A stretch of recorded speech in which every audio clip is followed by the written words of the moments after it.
Party Chica, before there was the Chica we know, and Fear, there was Party Time Chica, and she's arguably even more unsettling than her modern counterpart. Designed by Fiona Murray for Chica's party world, this version of Chica represents everything wrong with forced corporate cheer. Picture this: a bright yellow chicken with 3 tufts of feathers, sporting pink and blue roller skates and a white bib that cheerfully declares "Party Time" in yellow letters surrounded by flowers. She has a pink beak, pink eyes, and the kind of smile that seems innocent until you realize what's wearing her. When the mimic slips into Party Time Chica's costume, the roller rink becomes your worst nightmare. She skates around the warehouse under the glow of a disco ball, accompanied by catchy music that becomes increasingly sinister. But it's not just Chica you need to worry about. Her many cupcakes also wear roller skates and act as her surveillance network, alerting her the moment you get too close. What makes Party Time Chica truly terrifying is the contrast between her cheerful design and the corporate rejection she faced. Edwin Murray was deeply offended when Chica's party world didn't like his mascot creation. That bitterness, that sense of creative failure, the mimic absorbed all of it. When it wears Chica's costume,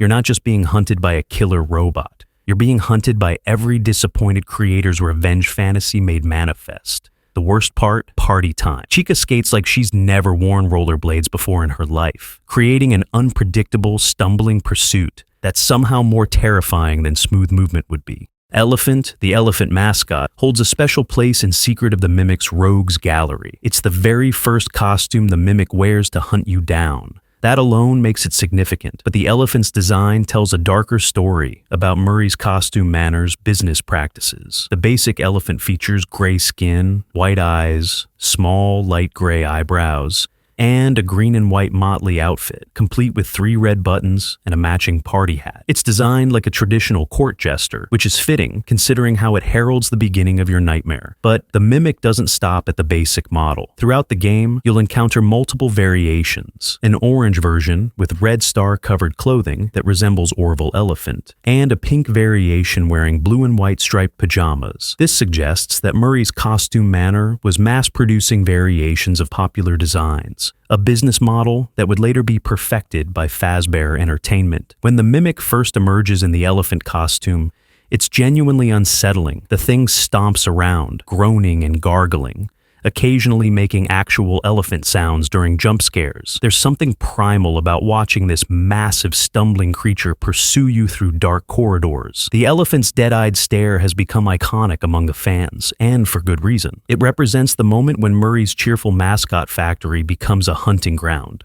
Sleepy Moon. If you thought the daycare attendant's moon was unsettling, wait until you meet his predecessor, Sleepy Moon. This grotesque springlock suit takes everything disturbing about the moon concept and cranks it up to 11. Sleepy Moon has a massive, moon-like face with limbs sprouting directly from the sides and bottom of his head. No proper body, just a cosmic horror masquerading as children's entertainment. The design is so fundamentally wrong that it makes your skin crawl just looking at it. But here's where it gets truly horrifying. Sleepy Moon is a functional springlock suit, hidden deep in the basement of Murray's costume Manor. When you encounter this thing, it's singing a lullaby to itself on endless repeat, a tuneless song of madness that suggests whatever's inside has completely lost its mind. Lay thee down now and rest, may thy slumber be blessed. That voice, distorted, broken, eternally trapped, hints at something that shouldn't exist. This isn't just a mascot gone wrong. It's a preview of what springlock technology could become in the wrong hands. The fact that Edwin Murray created this abomination years before Fredbear's Family Diner makes you wonder. Was William Afton inspired by this nightmare? Or did he simply perfect what Edwin started? Sleepy Moon serves as an optional boss encounter, guarding collectibles in the basement. The fact that even the mimic seems to avoid this thing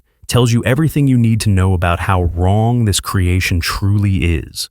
White Tiger? The White Tiger isn't just another mascot. It's something else entirely. Based on David Murray's White Tiger plush and connected to the mimic's Tiger Rock persona from Tales from the Pizzaplex, This entity defies the rules that govern everything else in the game. With black highlights and individual green and blue glowing eyes, the white tiger first appears as fleeting visions. Blink and you'll miss it. Moments that make you question your sanity. But in the B2 area's pitch black tunnels, it becomes the main threat, forcing you to run toward light sources to survive. What makes the white tiger unique is its apparent ability to teleport. Unlike other mascots that follow predictable movement patterns, the tiger vanishes and reappears at will, accompanied by childlike giggling and whispered voices that sound suspiciously like David Murray. Here's the terrifying theory. The white tiger might actually be the ghost of David Murray himself. Remember, David died after chasing his ball into traffic while the mimic was inside setting up his birthday party. The tiger plush was likely a gift from his mother Fiona, making it one of the few objects with genuine emotional connection in that house. When you encounter the white tiger, you're not facing the mimic wearing a costume. You're facing a restless soul that doesn't understand why it can't go home. The childlike giggling, the sudden appearances, the way it seems to exist independently of the physical laws governing other characters. This is pure paranormal activity in a series that typically keeps its ghosts metaphorical. Jest. The Jest stands out as one of the most psychologically complex mascots in Murray's arsenal. As the representative of Jest oat cereal, with the tagline, "Tastes funny," this pink and yellow court jester rodent was designed around the concept of pranks and jokes, themes that become horrifically appropriate when the mimic starts wearing the costume. The cereal's main gimmick was including prank items in every box, but customer complaints reveal a darker side to this marketing strategy. One family reported that the hand buzzer included with their cereal paralyzed their dog, a detail that shows how Murray's harmless pranks could have serious consequences. Jest's design evolution tells its own story of corporate refinement. The earlier version featured a spiky collar, purple lipstick, and rosy pink cheeks similar to Jackie's, suggesting a more aggressive aesthetic. The final version toned down these elements, but retained the harlequin print and iconic smile that make the character so unsettling. The fact that Jest costumes are confirmed Springlock suits adds another layer of horror. In the Tales from the Pizzaplex epilogues, a Jest Springlock suit is used to trap the mimic. Poetic justice, considering how many people died wearing these very costumes. When you encounter dead recovery team members stuffed inside Jest suits throughout the facility, the character's prank-based identity becomes grotesquely ironic. The ultimate joke isn't a buzzer or a fake spider. It's death itself, delivered with a smile. In the game files, Jest is referred to as Tootie, which somehow makes the character even more unsettling. There's something wrong about a killer clown with such an innocent name. Mycellium Men. The Mycellium Men represent one of Murray's most successful ventures, a band of mushroom mascots that spawned their own toy line and commercial jingles, consisting of blue, green, red, and pink iterations. These characters were designed to be the FNAF universe's answer to the Smurfs, or the Banana Splits. What makes the Mycellium Men particularly insidious is their commercial success. They weren't just mascots, they were a multimedia franchise. The musical Mycellium Men, parroting plushies, could hear and replicate voices and music, making them surveillance devices disguised as children's toys. The fact that this technology existed in 1973 suggests Murray's costume Manor was far ahead of its time in terms of audio manipulation. Each Mycellium Man has a distinct personality, visible even in promotional materials. The blue one looks clueless, the orange one appears prideful, the green one seems excited, and the pink one appears bashful. These personality distinctions become weaponized when the mimic starts wearing their costumes.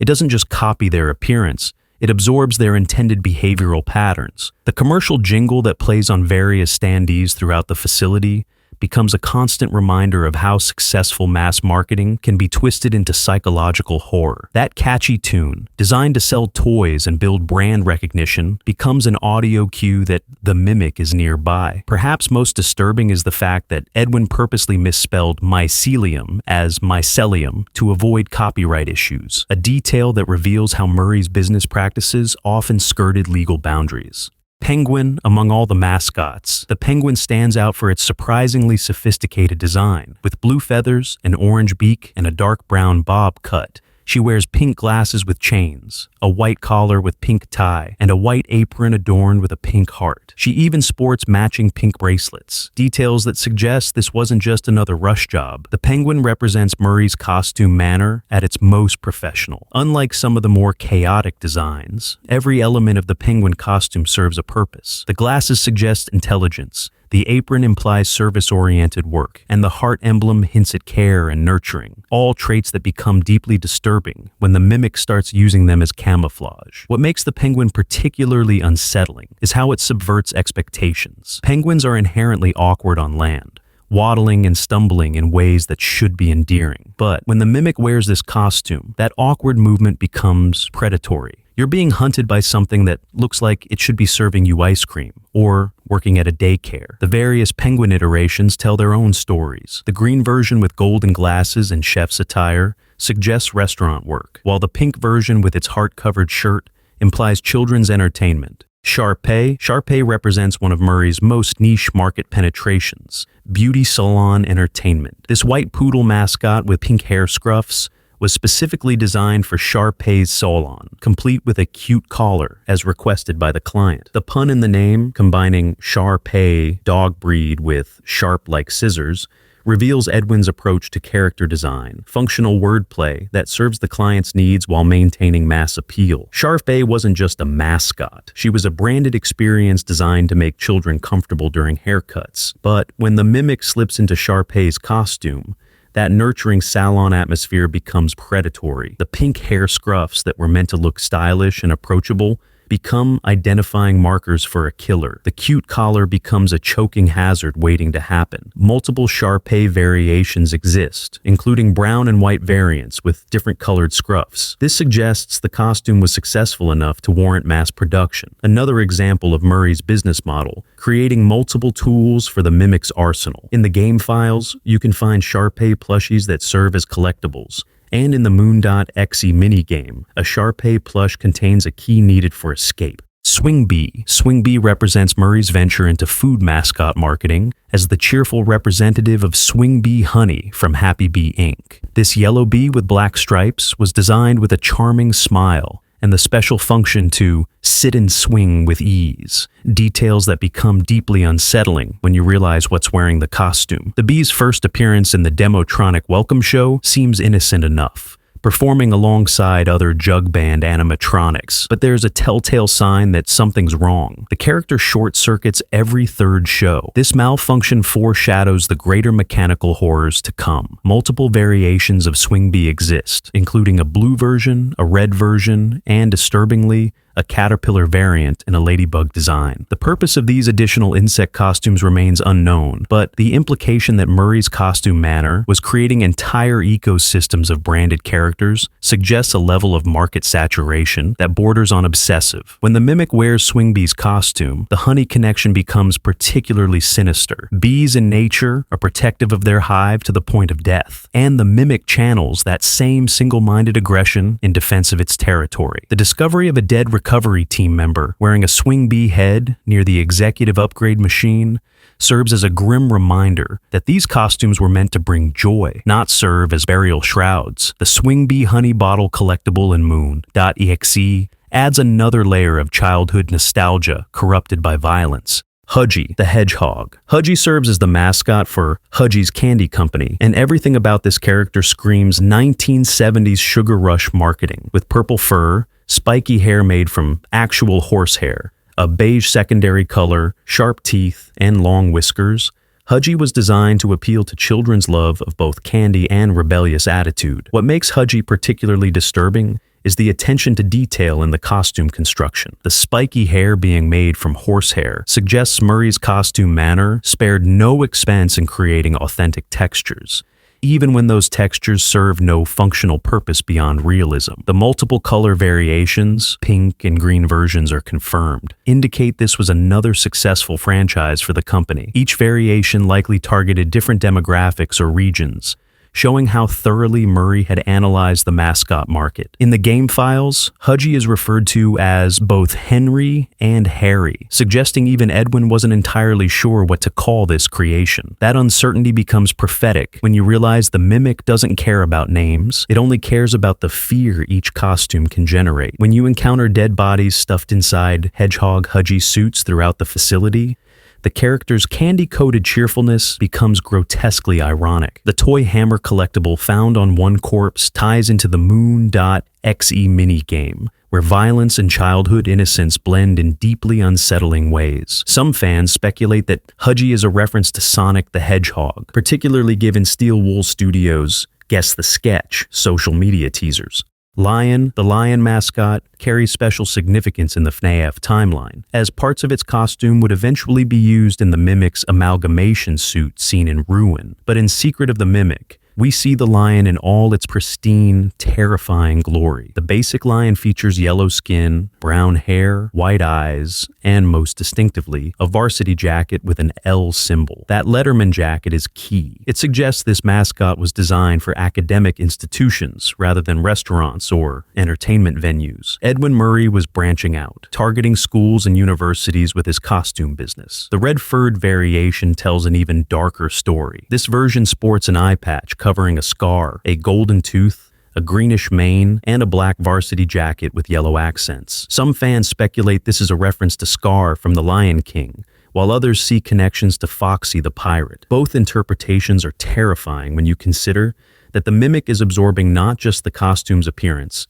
but the cultural associations that come with it. The beige-furred variation adds yet another layer of corporate expansion, a purple and white striped shirt under a shiny dark blue varsity jacket, with bowling pins drawn on the back. This suggests Murray's costume Manor was even targeting bowling alleys and sports entertainment venues. When the mimic wears any lion variation, you're facing decades of corporate ambition made manifest. Every market Edwin tried to corner, every client he tried to please, every design variation he created, it's all there in the mimic's predatory movements. Puppy, Birthday Puppy, represents the ultimate corruption of childhood celebration. This orange dog mascot with striped party hat, purple bow tie, and expressive tongue was designed by Best Birthday Coolidge to make every party special. The company specifically requested satin materials and a big bow, showing how much care went into making this character appealing to children. The character first appears in the Demotronic Welcome Show,